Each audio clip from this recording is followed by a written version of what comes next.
السلام الله عليكم ورحمة الله وبركاته. اختفيت عنكم يومين، انتوا عارفين ليش؟ وكنت حاطة بوست أول أمس عن اللي يبي يحضر الزواج، ووصلني 40,000 كومنت منكم. Thank you so much على محبتكم. أحبكم أموت عليكم، وأحب أقول لكم في السناب الجاية مديرة أعمالي ريم اليوسف فرت في الكومنتات، فرت في الكومنتات، واخترنا 4. اخترنا 4، كلمناهم، حجزنا لهم تيكتس وفنادق، وجايين الحفل، وأتشرف فيكم، أحطكم في قلبي، في عيني، في راسي. أما البقية عندي لكم شغلتين. الشغلة الأولى، راح تشوفون كل الحفلة بإذن الله على سناب شات وعلى فيسبوك لايف بدون تقطيع. سوري بس اضطريت أضبط وجهي قبل الزواج. شلت خشمي بالمرة عشان أرتاح وأريحكم، وأنا وهو كمان يرتاح. أمزح. المهم إن شاء الله بإذن الله طلعت إجازتي بشهر العسل، إجازة سريعة لأن وراها على طول برجع على شغل. راح أجيب لكم معاي أشياء، يعني أي شيء راح أشوفه يعجبني وأخذ لكم منه مجموعة، وصير بعدين لما أرجع أوزعها لكم هدايا. من جد أنتوا تستاهلون، شكرا على كل كلامكم الحلو.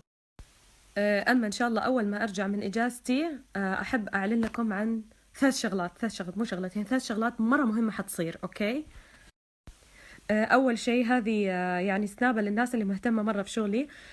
عندي شركتين انترناشنال وقعت معاهم، وأقول لكم عليهم في 2007. الشيء الثاني المهم جدا أنه بإذن الله في 20 يناير عندي حفل كبير حيصير في دبي، احفظوا التاريخ.